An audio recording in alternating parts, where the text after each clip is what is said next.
Om Swastiastu. Om Abhinamastu Namo Sidam. Salam sejahtera untuk kita semua, terutama ibu-ibu tangguh dari WHDI Tangerang Selatan. Kita tepuk tangan dulu, Bu.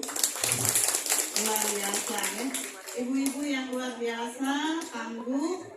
Kemudian tadi wejangan dari Pak Anton luar biasa, mengingatkan kita bahwa kita adalah seorang ibu yang menjadi penerus bangsa, yang melahirkan bangsa, anak-anak bangsa, penerus bangsa. Jadi ibu-ibu harus hebat, harus tangguh, harus pintar, sehingga melahirkan anak-anak yang suputra dan pintar. Jadi pada hari ini WHDI Tangsel menyelenggarakan seminar dengan tema yang luar biasa untuk kita semua, yaitu menjadi perempuan tangguh yang adaptif, kreatif, dan komunikatif. Bagaimana ibu-ibu Tangsel, WHDI Tangsel? Semangat, semangat ya. Nah, zaman dulu ibu-ibu niki cukup mendidik anak di rumah, mengajarkan anak di rumah, kemudian menjadi pendamping suami, kemudian juga mengurus keluarga. Nah, untuk saat ini era milenial ini abad 2020, tema ini sangat luar biasa, sangat cocok sekali. Apalagi kita harus beradaptasi, harus adaptif ya. Nah, ini luar biasa, dan pada hari ini juga kita kedatangan narasumber yang beliau ini kalau saya baca kurikulum vitae-nya, wow, pejabat tinggi nih.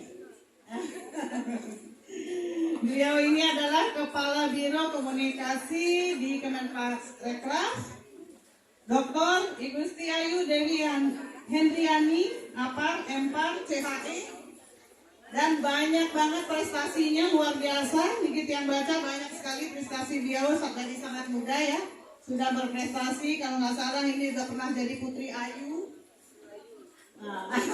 Putri Ayu Bali, kemudian ada di sini Putri Ayu Jakarta, kemudian sekarang kata beliau Putri Layu. Tepuk tangan buat Bu Dewi, luar biasa, prestasi sangat banyak, panjang sekali, sertifikat banyak, ya. Jadi kita sangat pantas dan sangat harus membuka hati untuk belajar saat ini. Buka hati kita semua. Kita harus belajar dari seseorang yang jagonya komunikasi, ahlinya komunikasi.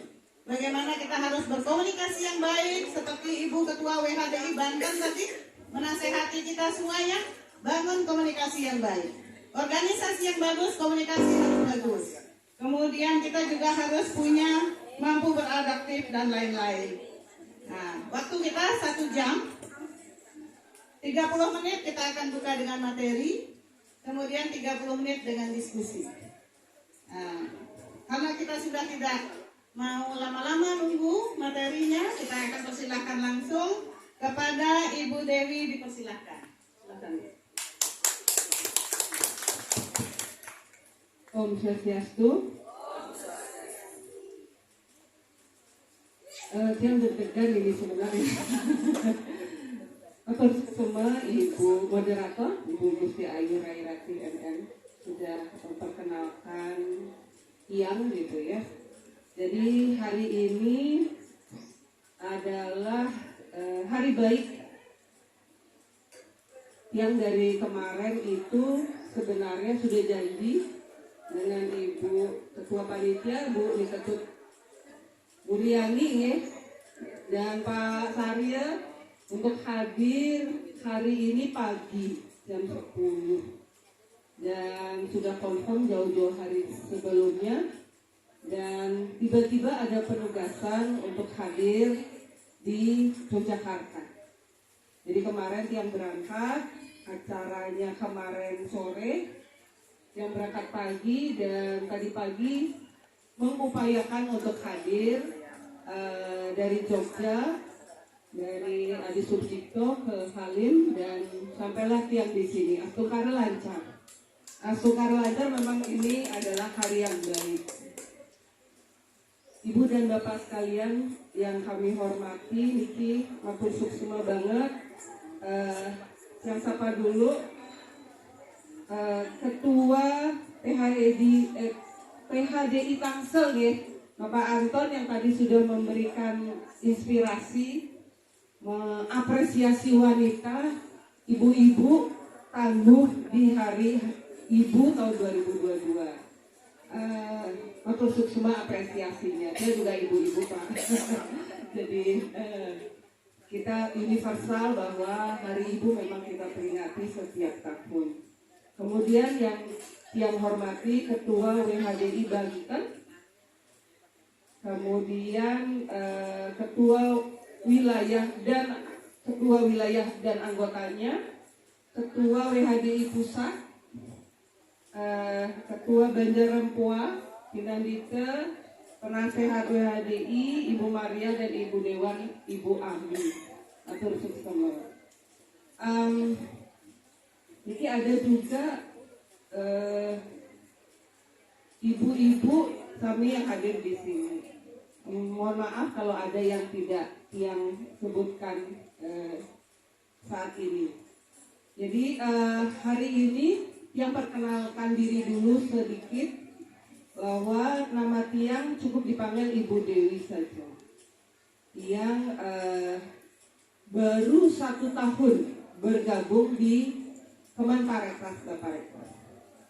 Kantornya di Merdeka Barat, di dekat Monas. Baru setahun sebagai Kepala Biro Komunikasi. Itu levelnya eselon 2. Tetapi ketika baru diangkat sudah langsung diberikan SK sebagai Ketua Bina Rohani Hindu Kemenparekraf. Nggak tahu kenapa biasanya di level eselon 1 gitu, karena sebelumnya Pak Wisnu sudah pensiun, jadi tiba-tiba tiang yang diberikan mandat itu. Jadi Astungkara sudah berproses baik, kita memberikan penguatan termasuk tadi ada juga kelas online Bhagavad Gita setiap minggu kita lakukan untuk teman-teman rohani Hindu di Kemenparekraf dan di seluruh Indonesia. Kemudian dulunya tiang adalah dosen di kampus Politeknik Pariwisata Bali. Dulu namanya BPLT, STP, dan Pak Saryaniki adalah kakak kelasnya. Makanya melalui beliau lah yang diundang ke sini gitu. Memang ini kelugra sama Ibu Sesunan di sini yang ke sini gitu ya. Dari dulu pengen maturan, tapi ya yang terdekat biasanya tiang Sepura di Jaya Rawamangun. Pendidikan tiang S1, S2, S3 lebih banyak di Bali, di Udayana dan di kampus sendiri. Dan 30 tahun sudah mengaktif.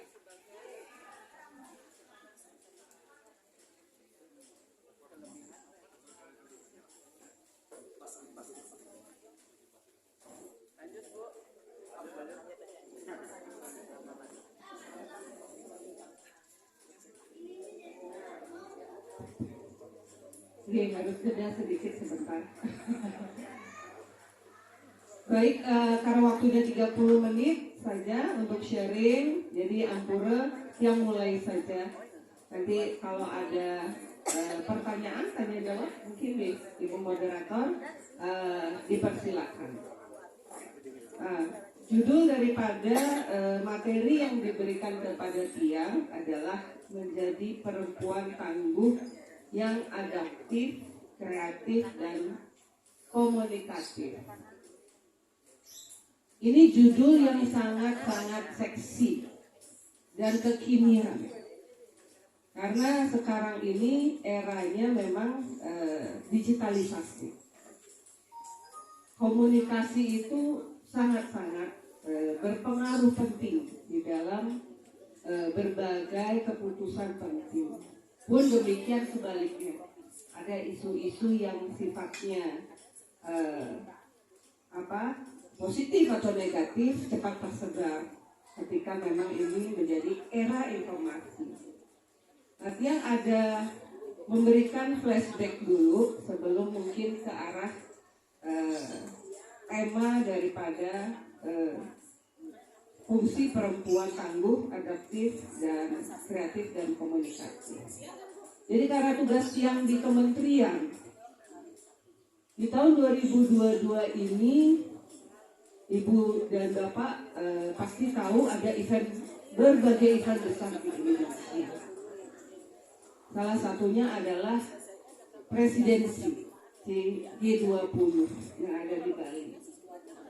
Dan tahun ini adalah tahun kebangkitan, karena kita sudah melalui yang namanya pandemi COVID-19 yang sudah selama 2 tahun kita berhenti sejenak.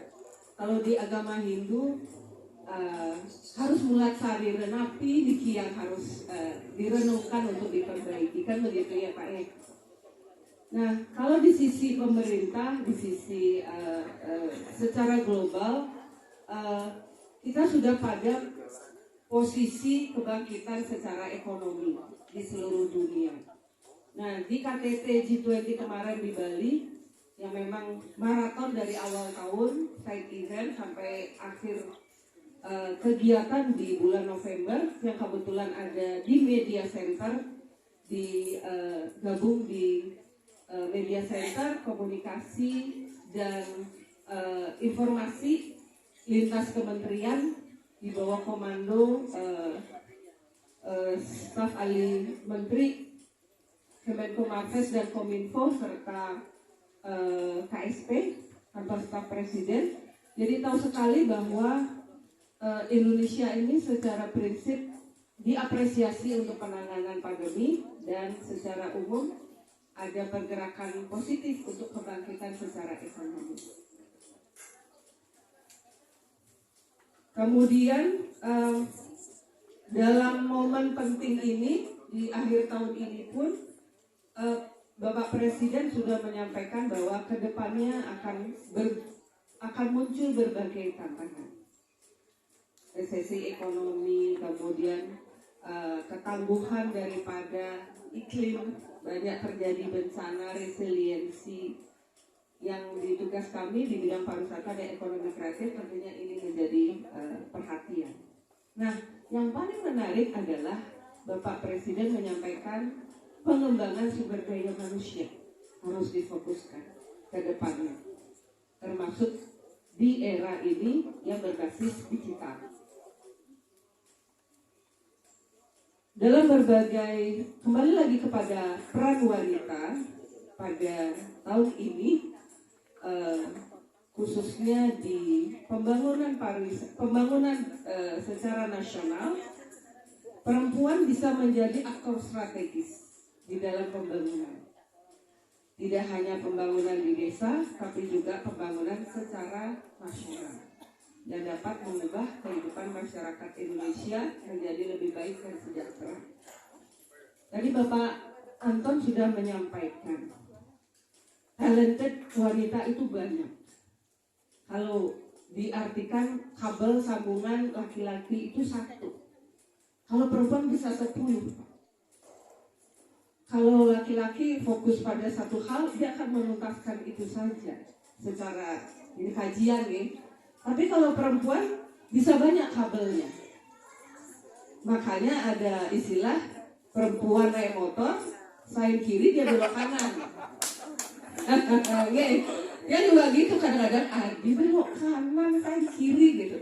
Karena kabelnya banyak. Jadi beli kene, ben mani ngurus kene, mani mayah kene gitu ya. Besok bikin acara, sudah ada jadwal odalan segala macam.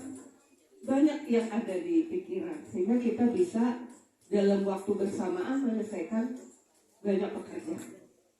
Itu talented, memang kelahirannya seperti itu. Jadi jangan dibahas lagi.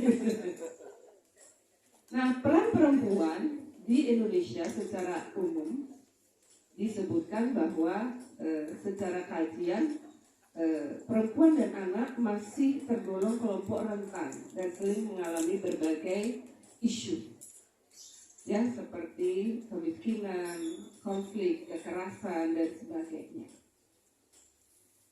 Dan untuk tahun 2022 ini berdasarkan Kepmen Kementerian Pemberdayaan Perempuan dan Perlindungan Anak, kebetulan Ibu Menterinya Ibu Igusti Ayu Bintang Puspayoga. Kita ada acara di Bengkulu untuk peringatan Hari Ibu baru kemarin, dan di situ beliau menyampaikan tema yang diusung untuk peringatan Hari Ibu tahun ini yaitu Perempuan Berdaya Indonesia Maju. Jadi bagaimana pemberdayaan perempuan-perempuan di era ini yang sangat perannya banyak, diharapkan lebih tangguh, adaptif, kreatif, dan komunikatif untuk kemajuan Indonesia ke depannya. Jadi ini dilihat dari sisi perspektif nasional. Kemudian dalam sebuah forum Development and Gender Equality disampaikan bahwa kaum perempuan adalah aset, potensi, investasi penting bagi Indonesia dan dapat berkontribusi secara signifikan sesuai kapabilitas dan kemampuannya. Jadi benar-benar isu gender ini dikedepankan. Kalau di level global ada istilahnya Sustainability Development Goals. Salah satunya isu kesetaraan gender itu dibahas. Nah, belakangan sebelumnya kita melihat bahwa ada kebijakan di sisi politik, keterseisian kalau tidak salah 30% ya untuk peran wanita. Tapi ke depan pasti akan semakin banyak. Nah, dari berbagai kajian, survei Angkatan Kerja Nasional bahwa proporsi laki-laki dalam sektor kerja formal hampir 2 kali lipat dibanding perempuan. Tapi di sisi lain, ketika dari sisi pendidikan, wanita lebih tinggi daripada laki-laki. Jadi kalau pendidikan lebih unggul perempuan, tapi kalau dari sisi pekerjaan laki-laki lebih banyak. Jadi tidak signifikan bahwa pendidikan itu akan lebih banyak bekerja. Ya, seperti kita ketahui lah, kalau anak-anak sudah tamat, sudah bekerja, kemudian dia menikah, dia harus mengurus anak secara kewajiban, kemudian berhenti bekerja di situ. Mungkin itu salah satu penyebabnya. Nah, kemudian waktu itu disampaikan bahwa ada 4 sektor utama peran wanita di dalam pembangunan yang diberikan perannya, yaitu sektor bidang pendidikan, kesehatan, ketenagakerjaan, dan juga terkait pencegahan kekerasan. Nah, tahun belakangan ini nampaknya perannya sudah semakin banyak. Yang melihat di Kementerian Pariwisata sendiri, ibu-ibunya lebih banyak daripada bapak-bapaknya di level leader, di level pemimpinnya. Dia cerita dulu, jadi kami ada Bapak Menteri Sandiaga Salahuddin Uno, Wakil Menteri Ibu Angela Tanusudibyo, Sekretaris Kementerian Ibu Niwayan Giri Adnyani, beliau dari Tabanan. Kemudian yang ada di Kepala Biro Komunikasi di bawah Sekretaris Kementerian. Kemudian di level eselon 1 itu ada 7. Deputi Bidang Kebijakan Strategis, Deputi Bidang Sumber Daya Manusia, Deputi Bidang Investasi, Deputi Bidang Destinasi, Deputi Bidang Pemasaran, Deputi Bidang Digitalisasi. Itu dari 7 itu 5-nya perempuan. Sehingga kami kemarin diberikan penghargaan gitu. lebih banyak emak-emaknya daripada bapak-bapaknya secara umum, lebih dari 50%. Nah, artinya di sini bahwa peran wanita itu semakin besar ke depannya. Ya, katakanlah kalau ilustrasinya ketika kita mau berwisata sekeluarga, yang menentukan kemana destinasinya siapa? Rapat keluarga, anaknya minta, "Ma ke Bali, Ma ke Jakarta, Ma ke ini," gitu.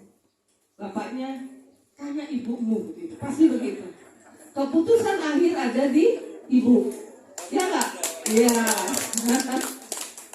Nah, itu yang sering kita lihat bahwa ibu-ibu ini dominan. Bahkan Bapak Menteri sendiri sering joke ya, "Saya hebat dan istimewa di kantor. Tapi yang lebih hebat lagi adalah istri saya," gitu. Ya. Jadi tadi dibilang di balik sukses seorang laki-laki ada wanita hebat di belakangnya gitu ya. Tapi apakah di balik suksesnya seorang wanita sama? Tidak. Ada statement di luar, di balik sukses seorang wanita karena dirinya sendiri. Ampuran nih, apa betul apa tidak gitu ya?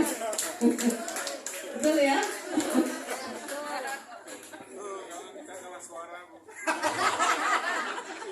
Laki-laki minoritas kayaknya di sini. Kalah suara gitu. Nah, di industri pariwisata dan ekonomi kreatif, karena kita ada dua bidang, jadi tugas Tiang adalah mengkomunikasikan, amplifikasi program kebijakan Kemenparekraf. Jadi tugas Tiang nutukin Bapak Menteri kemana aja.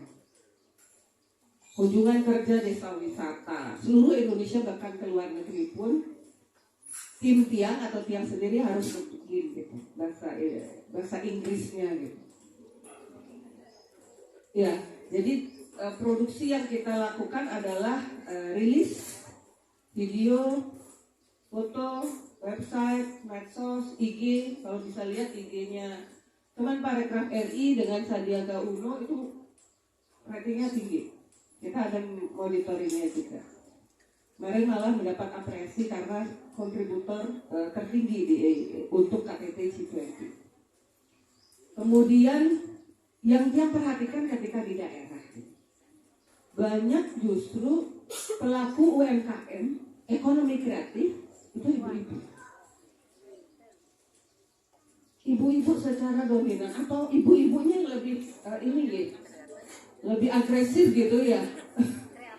Kreatif, adaptif, dan juga secara ekonomi ingin membantu menunjang perekonomian rumah tangga. Jadi entah kenapa di 50 desa kita ada anugerah desa wisata di seluruh Indonesia. Di Bali kemarin ada 2 di Sudaji dan di Bangli ya. Nah, jadi ibu-ibu dominan di situ. Ketika ada pelatihan pun, misalnya ada produk yang ingin dikurasi, ditingkatkan value-nya. Kita berikan fasilitasi pelatihan biasanya. Misalnya bikin dupe gitu. Kalau dibungkus biasa kan harganya pasti standar ya, tapi kalau bungkusnya bagus, ada kotaknya, ada gambarnya, ada tulisan doanya di belakangnya kan lebih menarik, bisa lebih mahal. Nah, ibu-ibu pun yang dominan mengikuti pelatihan itu. Jadi kalau melihat dari kacamata peringatan Hari Ibu tahun 2022 ini dan kebangkitan ekonomi dan peluang pekerjaan yang lebih tinggi, kan bisa online juga. Yang pikir ini momentum yang sangat baik untuk kita bisa lebih baik lagi ke depannya, lebih bernilai lagi ke depannya. Karena yang namanya belajar bisa sepanjang tahun. Bisa dari mana saja. Yang sendiri masih belajar sama anak Tiang kalau berbasis digital gitu. Misalnya HP-nya rusak. Ini gimana caranya? Ini mama nggak ngerti gitu. Benar nggak? Anak-anak sekarang lebih cepat belajar, lebih pintar. Ya, kita generasi kolonial, anak-anak generasi milenial, malah makin sudah ada generasi Z, generasi yang lebih terbaru lagi, dan di sanalah momentumnya itu. Nah, peran kita sebagai ibu mendidik mereka itu sangat luar biasa. Nah, kalau dilihat dari peran ibu-ibu yang tangguh, adaptif, kreatif, dan komunikatif, kalau dilihat dari pengertiannya, tangguh itu bermakna sukar dikalahkan, kuat, handal, dan daya tahannya tinggi, tahan banting. Ketika kita memberikan motivasi kepada mahasiswa yang baru tamat, seringkali kita sampaikan, mau jadi wirausaha nggak? Iya. Mau gagal nggak? Mereka berpikir, harus mau gagal di awal. Karena yang namanya berhasil melalui proses gagal dulu. Jangan langsung mimpi. Nanti cepat jatuhnya juga. Cepat naik, cepat jatuh. Karena yang namanya ketangguhan itu adalah karakter, mental. Kan banyak nih. Oh, dapat modal, ekonomi kreatif, pengusaha muda. Tapi dalam hitungan ini udah cepat juga tenggelam karena karakternya tadi. Jadi tangguh. Yang kira ibu-ibu pasti punya ketangguhan itu. Dari mulai menikah, punya anak, bagaimana kita mengatur uang, waktu, ya, semuanya biar beres, pacaran, semua beres. Tiang pun, walaupun di Jakarta, keluarga masih di Bali, anak kuliah di Jogja, dia ada 3 dapur. Tapi kontrolnya masih di tiang. Terus terang. Pitch kontrolnya ada di tiang juga masih gitu. Ya, karena memang mungkin karena wanita lebih teliti, lebih terencana segala sesuatunya, atau suami tiang memang sudahlah biar mama aja yang ngurus gitu ya, atau malas gitu ya. Jadi itu yang biasa kita lakukan, udah kamu dari awal. Nah, kemudian kalau adaptif artinya mudah menyesuaikan diri. Nah, perubahan itu sangat masif ketika kita menghadapi pandemi. Betul nggak Ibu? Ya, yang biasanya dompet kalau kepekan penuh isinya. Kalau tiang waktu itu masih di Bali, 2019, 2020 masih di Bali, yang takar. Kepekan cuma bawa, kalau di Bali kan murah ya, 150.000. Pasti habis. Tahu kemampuan, niatnya beli 1 kresek, baliknya 4 kresek di motor. Ya enggak? Bilangnya ke mall beli sikat pantingan gitu. Tahu-tahu datang bawa yang lain yang nggak penting, pestelah gitu ya. Nah, itu bedanya. Pasti ibu-ibu sudah menyesuaikan diri di situ, adaptif. Betul nggak? Iya. Jadi semua dikurangin. Jangan besar pasak daripada dia. Pun demikian, banyak yang berpikir apa yang harus saya lakukan untuk bisa menambah ekonomi keluarga. Kalau maturan di sesunan, di desa, pasti kita menyesuaikannya sesuai dengan kemampuan. Karena sebenarnya makna daripada persembahan itu adalah keikhlasan. Itu apa? Galungan kita menjajal sama dagangnya, ketertawahan, itu yang mau kita persembahkan. Ya kan? Jadi sebenarnya keikhlasan itu yang penting. Ibu tiang ngajarin. Ini yang sudah senior, ampun. Kemudian terkait komunikasi. Kalau yang perhatikan, sekarang ini eranya digital, komunikasi banyak di media sosial. Tertinggi itu dari hasil survei ada di IG, Instagram. Dibandingkan Facebook, dibandingkan Twitter, YouTube, apa satu lagi ya? TikTok. Tuh. Tapi pasarnya IG itu adalah anak muda. Facebook pasti masih yang kolonial. Ya buat nyimpan foto gitu daripada menemuin HP, share aja gitu, gak peduli lah berapa like-nya gitu ya. Ya Mas Ari ya. Nah, di IG ini sangat masif dilihat orang. Jadi kalau yang punya tim ada tenaga kreatif 90. Ibu-ibu bisa bayangkan tiap orang daerah dari Bali gak pernah tinggal di luar Bali dari lahir 50 tahun yang usia 50. Oh masih muda. Mas Semir Pak. 30 tahun yang mengabdi di PNS, sekarang umur 20 yang sudah ikatan dinas.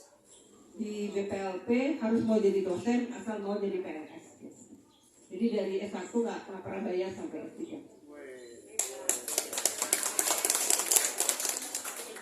Itu karena izin susunan saja. Gitu.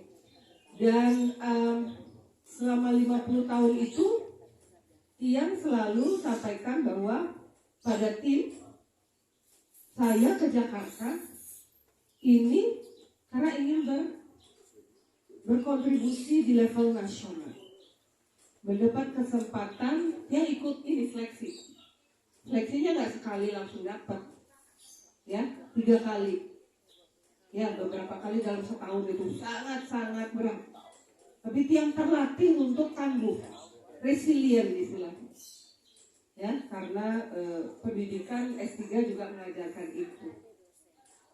Gagal, coba lagi, gitu. Karena kesempatan tidak datang 2 kali. Yang orang pakai duit, pakai rekomendasi, dia jalan aja lempeng gitu. Tiba-tiba ada di Jakarta. Dan dia tidak mau menyusahkan keluarga yang sewa apartemen, ya yang bekerja dekat dengan kantor karena diberikan fasilitas bagus. Dan usaha selalu harus kita libatkan dengan doa. Yang yakin kalau kita di Bali percaya dengan adanya sesunan, kemudian leluhur selalu akan berikan kita tuntunan. Dan kebetulan gue yang sering pulang ke Bali karena tugas. Apa pasti Bung Karno yang diundang, yang dikasih disposisi. Karena Tiang menguasai networking dan juga lokasi di situ. Bung Karno aja wakili gitu. Yang mulai membakti di kampung. Gitu. Kalau pulang melukat gitu aja kan. Ya maturan, melukat, nggak ada lagi yang lain gitu. Nah, dia sampaikan kepada tim, ini kita harus kerja tim, kolaborasi. Ya. Kemudian ketika komunikasi harus memberikan istilahnya narasi positif. Seringkali di pekerjaan Tiang dapat challenge narasi negatif. Apakah media, pemberitaan di online, banyak sekali yang harus kita counter dengan narasi positif. Pun demikian untuk diri sendiri, kita juga harus bagus ininya, postingan, dan itu kalau bisa berkelanjutan. Ya, yang sering sayangkan ada yang cerita rumah tangganya disebar di medsos. Curhatnya nggak kesampaian di medsos.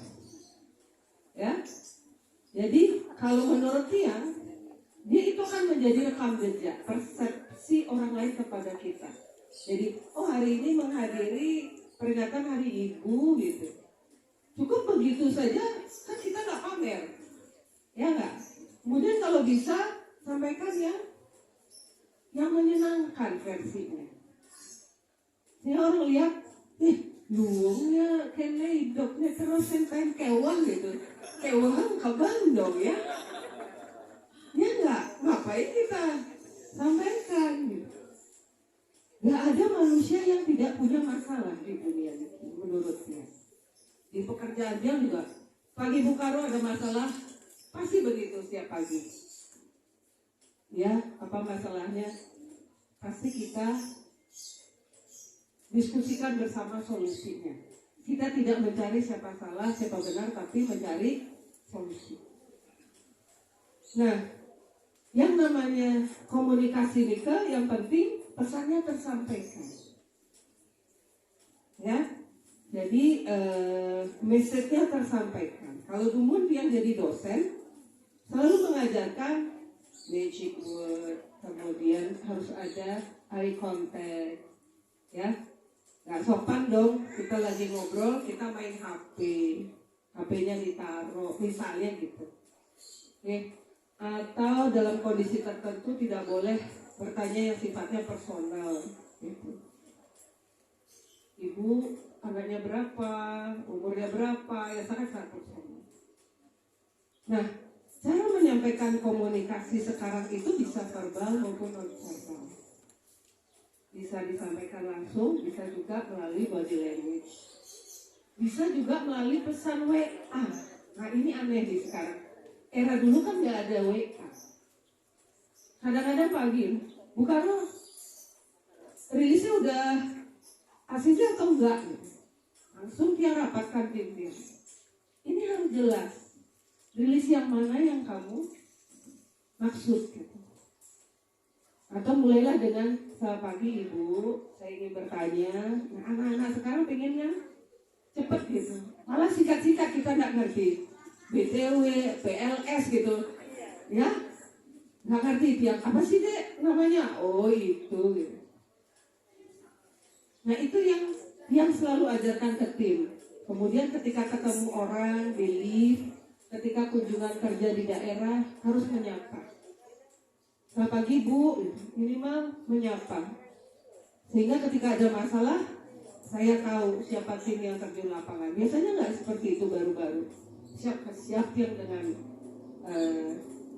perubahan kehidupan dari namanya dosen, fungsional ke struktural.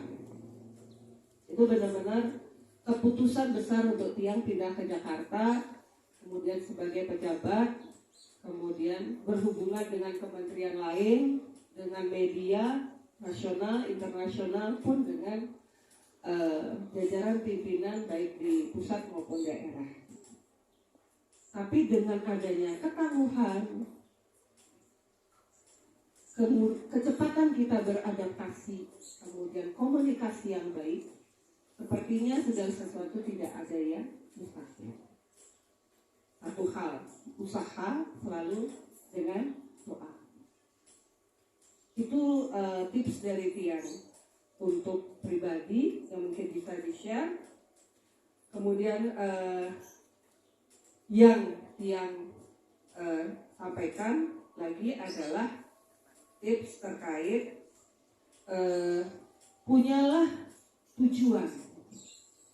Yang selalu ajarkan ke mahasiswa Tiang, dalam hidup punyalah dream atau tujuan. Umur kamu 20 ngapain, 30 ngapain, 40, 50 dan 60. Yang 50 pasti sudah tahap berbagi. Tidak tahap bersaing lagi. Ya. 60 nanti mungkin udah lain, ngomong cucu. Kemudian yang kedua, teruslah belajar. Dia juga selalu belajar. Carilah mentor, role model. Kalau jadi pengusaha, cari yang bisa ditanya-tanya sebagai role model. Karena banyak sekali perubahan sampai saat ini, sesuai dengan tren. Yang ketiga, yang punya istilahnya di kementerian ada 3C. Satu, karakter, itu 50%.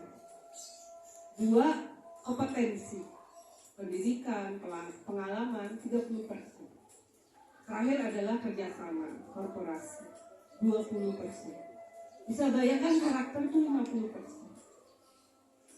Saya bilang pendidikan, pengalaman itu tidak akan berguna kalau tidak dibarengi dengan karakter yang baik. Kita wiweke, bijaksana, menggunakan ilmu itu. Ya makanya kalau kuliah selalu ada belajar filsafat ilmu ya, karena di situ. Kemudian kalau di Kemenparekraf sendiri kita punya 3G, gercep gerak bersama, gercep gerak cepat, gerak bersama, gaspol gerak seluruh potensi. Kemudian kita diajarkan 3S, 3C, adaptasi, inovasi dan kolaborasi. Harus kerjasama dengan orang lain. Kemudian ada 4As, kerja keras, kerja cerdas, kerja ikhlas, kerja tuntas. 4As. Ya. Jadi itu yang bisa Tiang share untuk hari ini. Kalau ada pertanyaan, mari kita diskusikan. Ampure ini tidak mengajarkan, hanya berbagi. Karena Tiang mendapat kesempatan ini, matur suksema banget, terima kasih banget atas undangannya, dan semoga di hari Ibu ini kita bisa, kebetulan mau akhir tahun ya, Tiang udah selalu buat resolusi akhir tahun apa, mulai karirnya apa, kedepannya bisa lebih sehat, bisa lebih bersatu gitu ya, karena di ke depan itu akan ada momentum-momentum yang apakah baik, apakah susah, mari kita bersama-sama lakukan dengan sebaik-baiknya. Yang harap teman-teman atau ibu bapak kami yang ada di ruangan Niki, di Pura Niki bisa seterusnya kita bersilaturahmi. Demikian matur susumat ya, sampaikan Om Sati. Terima kasih Bu Dewi. Saya kira kita tepuk tangan kembali dong ya. Untuk yang keras, luar biasa. Terima kasih Bu materinya. Semoga materi yang diberikan oleh Bu Dewi tadi mampu untuk lebih memotivasi ibu-ibu WHDI Tangsel, khususnya bapak-bapak yang juga hadir di sini.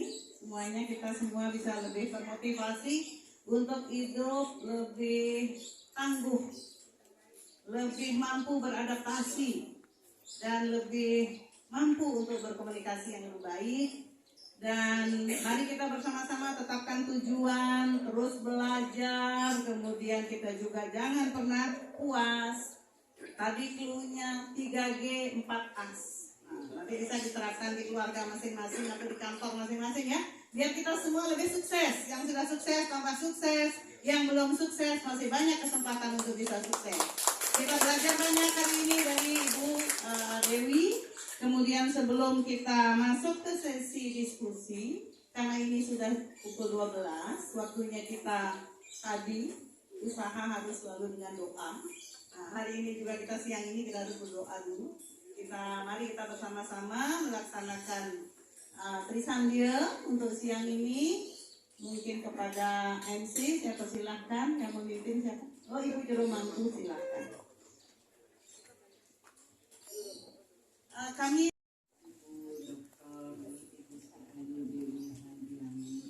serta Ibu Dr. Niki Bayu, ini wanita-wanita hebat, luar biasa. Saya mengapresiasi acara hari ini yang luar biasa, khususnya untuk perempuan-perempuan hebat dan tangguh ya, yang memperingati Hari Ibu, luar biasa. Dan juga saya sangat bangga Bu, ada Ibu di Kementerian Pariwisata dan Ekonomi Kreatif ya. Juga saya juga bangga juga ada Menteri Perempuan ya, Ibu Bintang. Ya itu mengapresiasi kita semua lah. Ini ada Bu Ria juga yang luar biasa. Jadi kalau tadi Ibu menyampaikan banyak hal ya. Kalau judulnya sih temanya ya, menjadi perempuan tangguh yang adaptif, kreatif dan komunikatif. Bu, saya ini kebetulan menjadi anggota DPRD Kota Tangerang Selatan. Di Tangerang Selatan ini tidak banyak Bu perempuan seperti apa yang jadi dewan itu perempuan seperti di Tangerang Selatan. Kami pada saat pelantikan pertama itu udah 32%, jadi melebihi yang di kuota ya 30%. Di Tangerang Selatan ini sudah 32%, mencapai 32%. Namun sayang ada yang meninggal perempuan, jadi sekarang pas 30%. Nah, saya pernah menjadi ketua KPPI Kaukus Perempuan Parlemen Politik Indonesia, Parlemen Indonesia. Jadi mempunyai cita-cita, harapan kami ke depan tidak cuma 30% tapi 40% perempuan di parlemen. Jadi apa yang menjadi harapan dan cita-cita dari perempuan-perempuan ini bisa diangkat ya, karena kalau ada wakilnya kan lebih bisa ya yang bisa terrealisasi lah begitu. Kemudian perempuan ini memang disebut perempuan yang tangguh banyak Bu, tapi banyak juga perempuan yang tidak berani untuk mengungkapkan apa yang menjadi inspirasinya, terutama mungkin di level-level yang ini ya, di kampung gitu ya, untuk kekerasan terhadap perempuan dan anak. Nah itu menjadi mitra kami juga. Kebetulan saya di Komisi 2, itu banyak sekali ibu-ibu yang tidak mengerti anaknya itu kok tiba-tiba tingkah lakunya jadi lain ya. Berarti perempuan Bu, anaknya itu tiba-tiba itu sudah hamil 5 bulan ya. Jadi Tangerang Selatan masih banyak tuh seperti itu. Nah berarti kan komunikasi itu masih belum nyambung ya, atau sosialisasi pada orang tua itu masih belum maksimal. Itu menjadi PR kita bersama. Dan ini salah satu pertanyaan juga, bagaimana sih komunikasi pemerintah kepada warga masyarakatnya itu masih belum bisa maksimal. Ternyata masih banyak seperti itu. Miris buat saya juga. Kemudian ada lagi mengenai UMKM, tadi kan Ibu juga menyampaikan seperti itu, bagaimana perempuan-perempuan yang tertarik untuk itu terlibat di UMKM, tapi mereka itu Bu masih ada yang menjadi buat mereka itu masih jadi hambatannya, yaitu masalah pemasaran.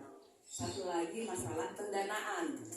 Nah itu dua itu yang bagaimana sih, bukan di kementerian, kami di bawah dengan anggaran yang pas-pasan itu menjadi kendala juga. Seperti itu. Terakhir mungkin kami juga ingin nih BHDI dapat juga jatah pelatihan. Ya, kalau dari anggaran daerah itu kayaknya kecil, kemudian orangnya itu lagi, lulu lagi. Kalau nggak dekat dengan camat, dekat dengan lurah, itu nggak dapat gitu kuota itu. Nah kalau misalnya ini khususnya untuk PHDI dapat kuota atau jatahnya gitu, dari yang porsinya untuk mendapatkan pelatihan yang nantinya buat kedepannya bisa bermanfaat. Ya, saya rasa demikian. Terima kasih. Om Santi Santi Santi. Kita langsung jawab. Satu lagi. Ibu narasumber, Ibu Dewi, Bu Dewi, atas paparannya yang panjang kali lebar. Sudah semua saya kali ini simak. Dan yang paling pokok yang saya masih terngiang-ngiang, apa yang Ibu sampaikan, wanita yang hebat, wanita yang tangguh itu atas dirinya sendiri. Itu yang paling saya selalu ingat. Karena pernah kami dalam penataran P4 tingkat nasional tahun 86, kami diserang habis-habisan. Pada saat itu kami memaparkan wanita Hindu, khususnya wanita Hindu setingkat lebih tinggi daripada laki-laki. Apa yang sebabnya kami berani mengatakan seperti itu? Di samping wanita bisa melahirkan, hamil, melahirkan, menyusui yang tidak dimiliki oleh laki-laki. Itu yang, tapi banyak serangan yang kami dapatkan. Tapi Astungkara kemarin kami mengikuti webinar dari Prof. Ana Gogong. Itu kami sangat tertarik sekali karena tidak ada anak yang lahir tanpa perempuan. Itu yang pertama. Kemudian peranan perempuan lebih dari laki-laki karena perempuan melahirkan anak masa depan. Laki-laki tidak bisa melahirkan anak masa depan. Kemudian Indonesia sangat tergantung pada kecerdasan perempuan. Yang kami ingin tanyakan di sini, Ibu, bagaimana pandangan Ibu terhadap emansipasi perempuan di Indonesia khususnya? Apakah sudah mendapatkan pengakuan yang layak? Di mana wanita sekarang sudah mulai banyak bergabung, berjuang di dalam organisasi kewanitaan. Yang kami bilang dulu ada organisasi WHDI, dan kebetulan kami pada saat Munas kemarin dirangkul ikut dalam WHDI pusat agar wanita diperhitungkan eksistensi dan kemampuannya. Gimana pandangan Ibu? Itu yang ingin kami sampaikan. Semoga lega di hati apa yang kami dari dulu kami lakukan tidak mendapat respon. Jadi itu pertanyaan kami cuma satu, singkat Ibu, yang silap kartu pramusaji. Om Santi Santi Santi Om. Mungkin dibuka maskernya biar tahu. Dia bisa difoto. Om Swastiastu.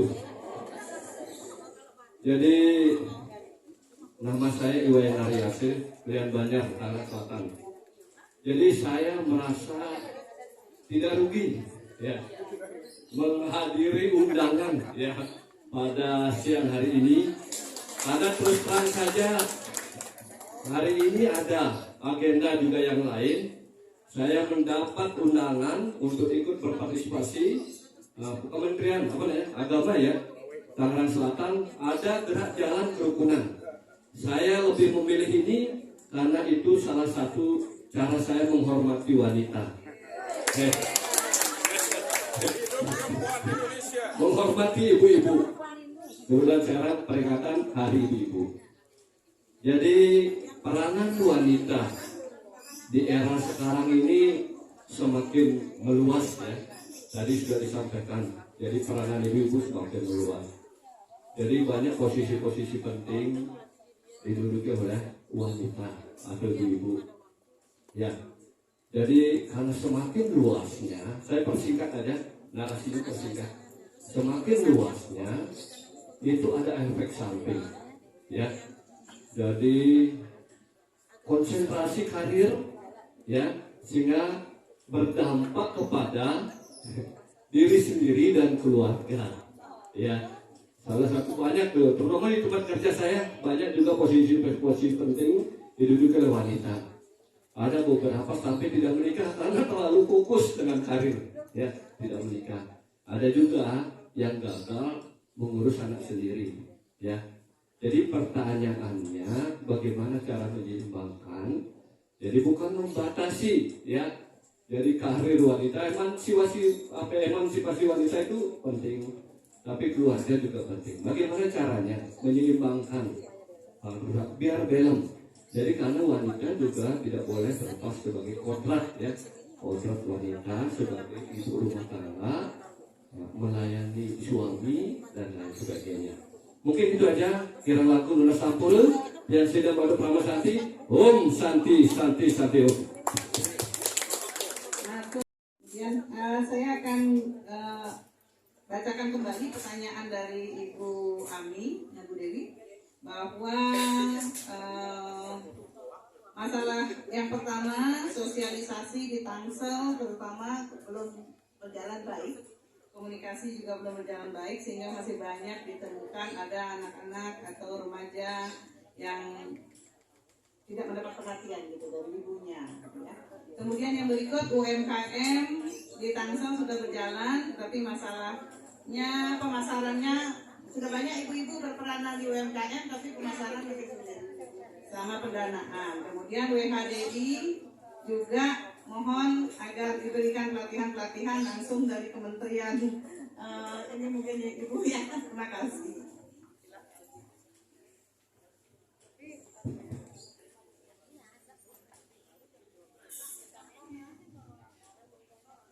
Ini harus dari atas ya jawabnya ya. Ya baik, untuk Bu Ami terkait sosialisasi dan komunikasi, ini memang menjadi concern kita semua, baik di nasional maupun di global dunia. Di side event G20 terkait wanita dan anak muda ini dibahas khusus. Bagaimana wanita secara dari sisi perannya sudah semakin meningkat, pendidikannya, perannya pun di sisi lain mendapatkan kondisi kekerasan. Dan bagaimana perlindungan untuk anak ini juga menjadi concern. Jadi ada sesi woman and youth. Jadi perempuan dan anak ini tidak pernah bisa dipisahkan permasalahan. Dan kebetulan ada di posisi Ibu Bintang Puspayoga, pemberdayaan perempuan dan anak. Kalau kami di Kemenparekraf, terutama di Tiang, kita ada yang namanya edukasi. Dan sekarang tidak hanya tulisan, tapi mintanya edukasi berdasarkan infografis, desain grafis, pakai YouTube juga, kayak narasi. Karena orang malas baca, orang malas, jadi pengennya praktis. Sekali lihat TikTok, sekali lihat gambar-gambar menarik, sekali lihat video-video singkat, short video, itu sangat-sangat efektif untuk sarana komunikasi saat ini. Kadang-kadang yang lihat suami Tiang sendiri, kalau malam-malam nggak bisa tidur dia lihat itu YouTube gitu ya.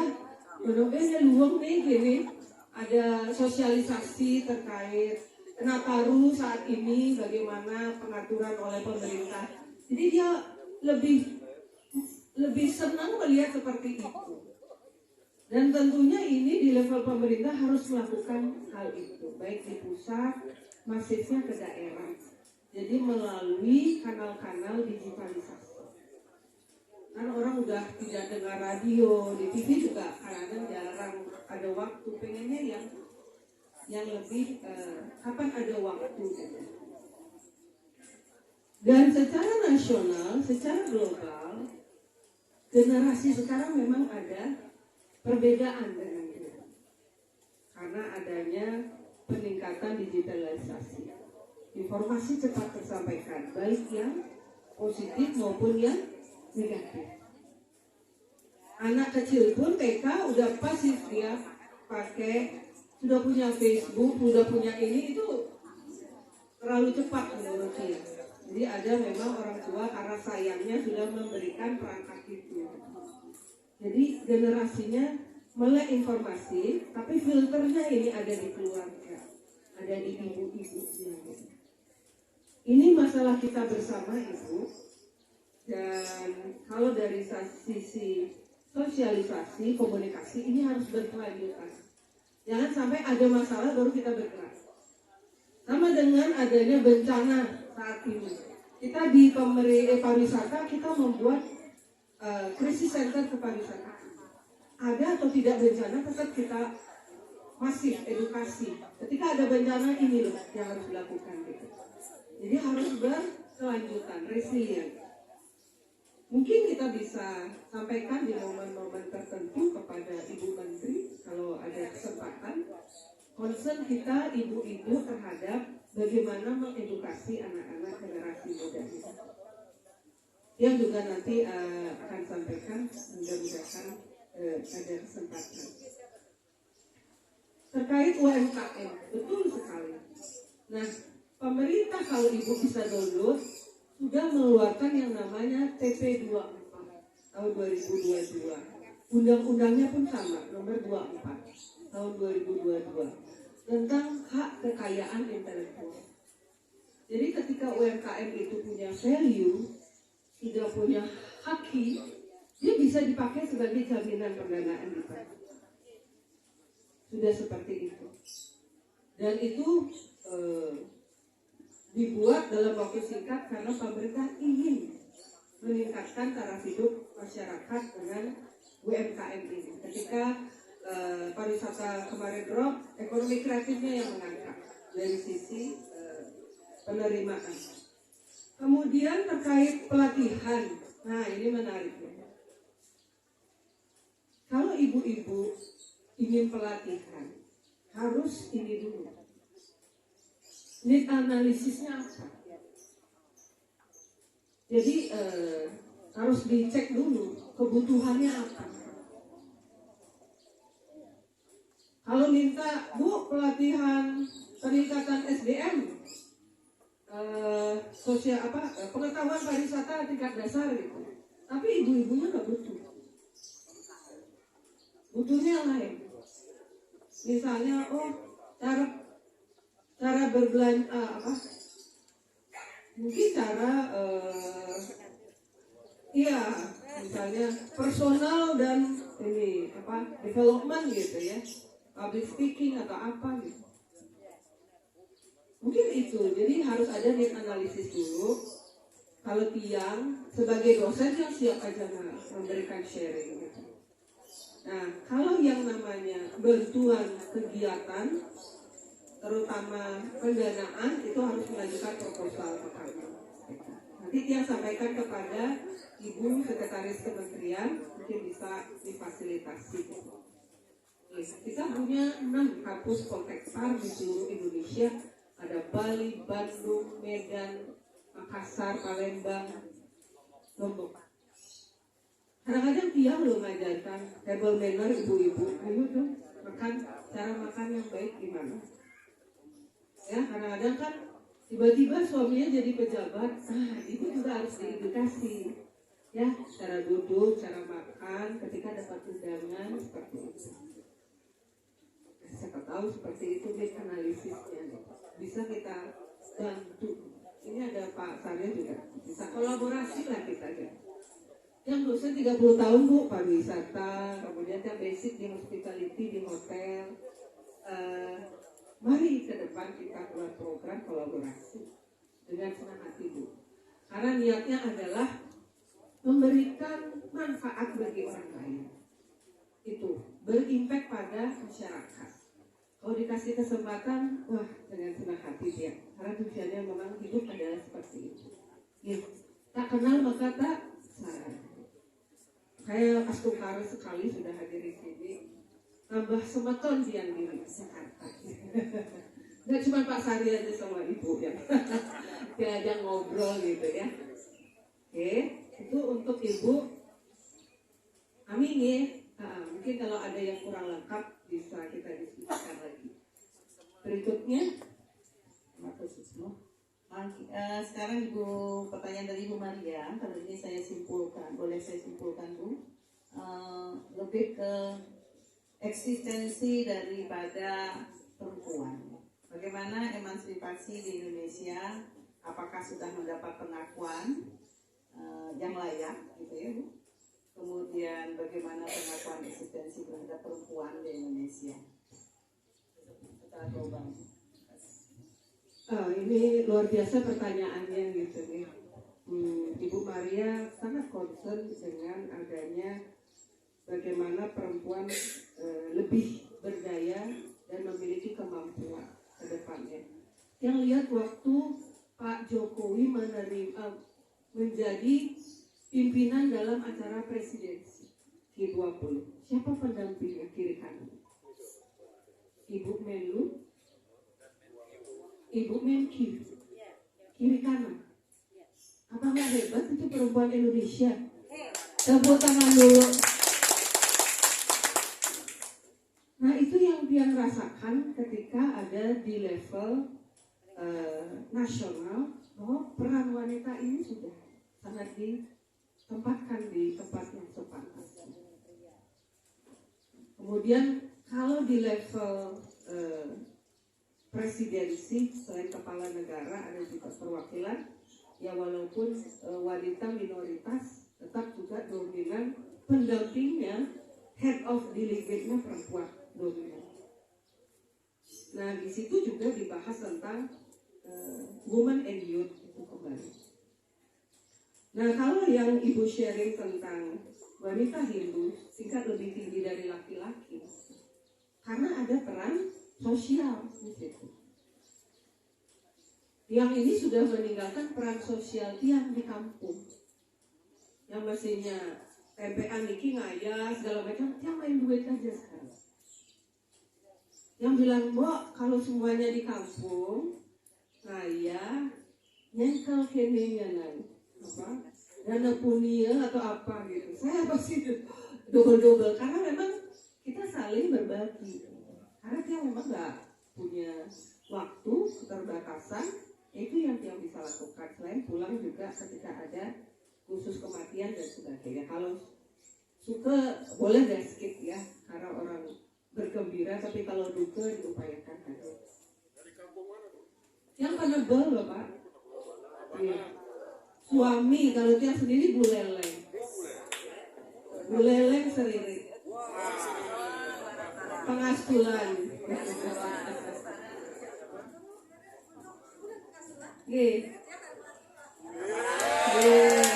Satu kampung yang di Dua Agung Pengasulan ya. Oh iya.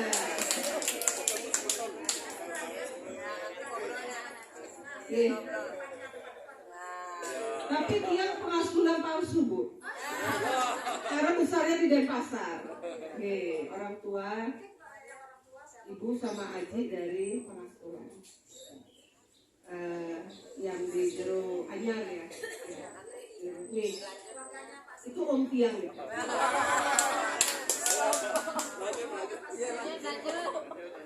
Keluarga besar itu. Kalau suami dari Penebel, jadi jangan lebih fokus ke keluarga suami juga. Tapi tidak boleh lupa asal kita sendiri. Iya, buldog Pak. Buldog. Nah, yang sampaikan bahwa kedepannya kita woman support woman, harus wanita harus support wanita. Perempuan pilih perempuan kalau saya Bu. Ya. Tapi laki-laki pilih perempuan juga. Itulah kekuatan emak-emak Pak, ibu-ibu. Oke, jadi sebaiknya apa kelebihan kita berbagi kepada teman-teman yang kurang. Ya. Dengan adanya bantuan dari sesama perempuan tentunya akan lebih masif, lebih baik lagi apa yang sudah kita lakukan dan kedepannya untuk kebersamaan. Jadi yang kira kita punya kemampuan di berbagai bidang, tentunya ini juga harus kita bantu teman-teman yang belum mempunyai pengalaman dan kita bisa sharing gitu. Terutama yang masih baru-baru menikah gitu ya. Jadi ada komunikasi komunitas yang bisa kita bangun untuk saling membantu gitu. Bu Maria ini cukup ya. Terima kasih Bu Dewi. Walaupun waktu sampun 12.30 harusnya sudah berakhir, tapi karena masih ada pertanyaan dari Bapak Kalian Banjar, Bapak Wayan Aryase, pertanyaannya. Nah beliau ini mungkin takut nih, efek samping dari perempuan berhasil bagaimana gitu ya. Padahal efek sampingnya anak-anaknya pintar. Anak-anaknya sekolah luar negeri. Salah satunya ya. Nah bagaimana menyeimbangkan Bu Dokter caranya untuk hal tersebut? Itu pertanyaan Pak Klian. Ya, jadi kita jawab singkat. Yang sudah duga pertanyaan dari bapak-bapak pasti begini. Ya nggak? Ya, kalau perempuan maju, jangan segala kopi semangat gitu ya. Iya, kita sudah duga di banyak sesi pasti yang bertanya, pertanyaannya seperti ini. Yes, ngerti ya. Nah, kalau kembali ke pengalaman Tiang, yang mensupport Tiang untuk seperti ini adalah suami. Jadi kalau nggak ada support dari suami dan anak-anak, dia pasti diam di rumah. Kamu untuk apa karir tinggi? Tapi keluarga selalu nomor satu. Yang cerita ketika Tiang sudah selama 7 tahun sebagai wakil direktur, sudah saatnya turun gunung gitu istilahnya. Suami Tiang bilang, "Mah, kamu kuliah. Kamu gaya menjabat, gimana cara bagi waktu? Kuliah." Nah, ketika turun gunung, dia sudah sibuk dengan disertasi. Jadi nggak ada istilahnya perasaan post power syndrome. Itu karena support suami. Ini uang, ini biaya. Kalau nggak dapat beasiswa, pakai uang sendiri. Karena ini adalah cara kamu yang bisa mengembangkan diri. Pun kadang saat yang ikut seleksi jabatan di Jakarta, itu atas dorongan dia. Anak-anak pun juga ditanya. Yang ada 2 anak, 1 perempuan, kuliah di Jogja, 1 laki-laki, masih SMA. Masih sama bapaknya di Depok. Bisa dibayangkan bagaimana kuatnya komitmen keluarga. Waktu Tiang kuliah, disertasi itu kan fokus, mau ujian, tidak bisa diganggu gitu. Apalagi minum kopi Pak, pulang, dia udah biasa tuh, ya masak sendiri gitu, nyanyiannya di dapur. Nih, jadi oke, mama nggak bisa diganggu, kita keluar aja. Jadi ada komitmen keluarga gitu. Yang kira perempuan akan berat kakinya ketika ada keterbatasan dari keluarga sendiri. Kalau di luar itu mungkin bisa diatasi ya, asal support orang terdekat itu yang kita dapat. Untuk apa? Berkarir tinggi, ya? Karena dia berpikir, Bu, kalau nggak apa-apa tuh sendiri di Jakarta nggak ada keluarganya, enggak. Karena saya yakin jabatan semua ini hanya sementara. Suatu saat dia pasti balik lagi pulang. Karena jabatan segala macam itu tidak selamanya, tidak ada. Jadi bagaimana menata diri sendiri, keluarga, pegang saja komitmen, tujuan saya apa, kemudian selalu tidak lupa pada jati diri. Kalau Raina gitu misalnya, ya tetap yang kepura, yang terdekat, Aditya Jair Rawamangun yang aturan ke situ. Jadi yang namanya berdoa, yang pikir bisa dari mana aja. Asal kita tetap ingat. Tapi kalau kehadiran fisik pada saat pulang, ya harus juga disempat-sempatkan. Walaupun sulit. Ya kadang-kadang tugas ke Bali nggak pulang loh, tapi nginap di hotel. Karena sangat ininya tugas gitu. Tapi apa yang dia lakukan? Suami anak-anak dipanggil ke hotel. Jadi bisa peluk-pelukan di hotel Pak. Quality time-nya di hotel gitu. Ya. Nah mulai naik maturan gitu, selalu begitu ya, pulang sebentar karena ada waktu sebentar sekali gitu. Jadi bagaimana kita berkomunikasi dan ada komitmen, tidak lupa jati diri dan bisa menjaga diri. Saya kira itu pasti kalau doa dan kembali lagi doa dan usaha seimbang, pasti hidup kita juga seimbang. Demikian Pak, mungkin mudah-mudahan bisa menjawab. Matur suksema. Terima kasih Ibu Dr. Dewi yang luar biasa. Sebelum kita mengakhiri seminar yang sangat luar biasa ini, mungkin kita perlu mengingatkan diri kembali seberapa tinggi pun suksesnya ibu-ibu atau mungkin anak-anak kita perempuan nanti diingatkan bahwa jangan lupa jati diri. Gitu. Saya kira itu ya dok ya. Itu kesimpulan akhirnya, jangan lupa jati diri. Ingat bahwa kodrat perempuan adalah nomor 1 keluarga. Kemudian jangan lupa berdoa. Nah itu saya kira itu pelajaran yang luar biasa dari Ibu Dewi pagi ini. Kita tidak boleh lupa jati diri. Mari kita bersama-sama. Tadi Bu Muriani apa Bu itunya yel-yelnya Bu? WHDI. Nah, WHDI jaya, jaya, jaya, luar biasa. Perempuan berdaya, Indonesia maju. Luar biasa. Sekali lagi, WHDI jaya, jaya, jaya. Nah, waktunya makan siang nih yang penduduk semua ya. Mari kita akhiri dengan penganjali Mas. Om Santi Santi Santi.